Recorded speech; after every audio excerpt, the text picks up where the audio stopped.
So there's something that's kind of annoying. This is a Cellet. It's a clip for my car that holds my cell phone and all that sort of thing. The problem is it melted. It melted in the Seattle sun because, you know, it gets so darn hot up here in Seattle that, so apparently that's as good as it gets. It melted and started running down my windshield. It's as tacky as flypaper right now. Not impressed at all. It was really good until it got hot. I mean, it got up in the 90s for maybe a week or so, and then this happened.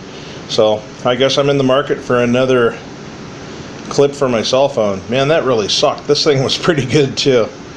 Yeah, stay away from the Cellet. It's not very good. Here's the name again. Cellet, which apparently is French for this thing's going to melt and run down your windshield and stick to your damn dash. So screw that.